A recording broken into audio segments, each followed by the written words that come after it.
Today I will talk about exploring performance interventions and more specifically communities of practice. As a teacher in elementary, my goal has always been to instill in my students a desire for learning. I have always wanted to create new and exciting lessons integrating technology such as PowerPoint presentations, educational videos from the internet, from sites like brainpopjunior.com and unitedstreaming.com. I believe that the best way to reach our students is to teach them in a way that is fun and exciting for them, not boring. Over the years, I have learned how to use new technological resources that make it possible for us teachers to create and deliver better lessons, like smart Promethean boards and the flip charts that you can create using the software that controls the board, voting devices to be used also with those boards. Every year, teachers at our campus are expected to use technology more and more in their lessons, and it has become very clear that its proper use contributes immensely to improving lessons and therefore making learning more fun and relevant for our students. It becomes clear then that for teachers to effectively reach and impact their students, they must become lifetime learners. They must keep up to date with not only the latest educational trends, but also with the latest technological advances and how they can be implemented in the classrooms and lessons. I mention this to explain the importance of teachers working together and learning from each other to become better teachers. This is what a community of practice strives for. Connectivism assumes that knowledge exists in the world instead of being in the head of the learner. Connectivism proposes a metaphor of a network with nodes and connections. In this metaphor, a node is anything that can become connected to another node, such as an organization, like information, data, feelings, and images. Connectivism sees learning as the process of creating connections and elaborating a network. This theory relates directly to the concept of communities of practice, since according to the book, communities of professional practice are individuals who join together with a specific and genuine shared interest in a discipline, a field of study, or some other organizing format. There are several personal development interventions mentioned in the book Fundamentals of Performance Improvement. Communities of professional practice is one of them.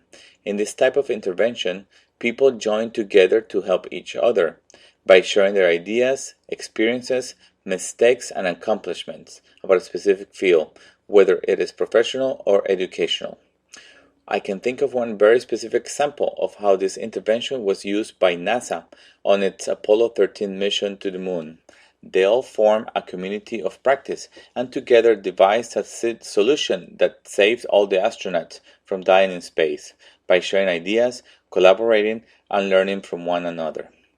This type of intervention is related to performance problems such as lack of motivation, because if the person is not motivated to grow professionally, he or she will not be a productive member of a community of practice within his or her organization.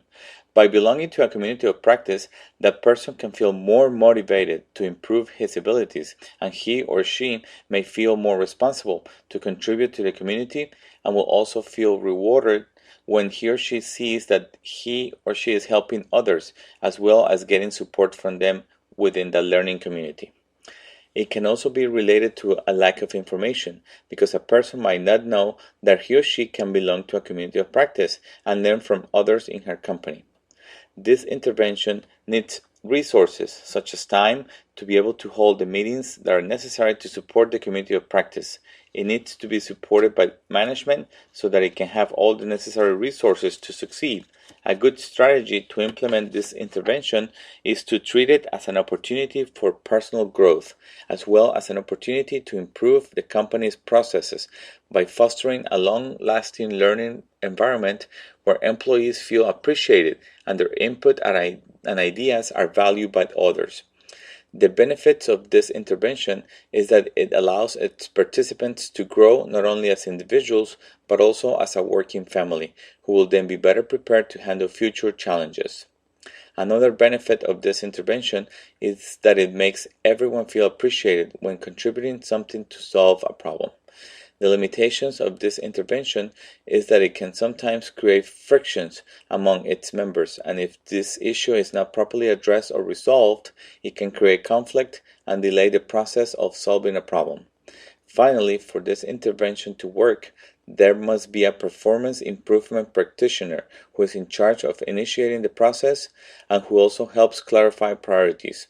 Keep everyone on track with realistic goals, set deadlines, facilitate discussions and feedback, and identify problems before they become unmanageable.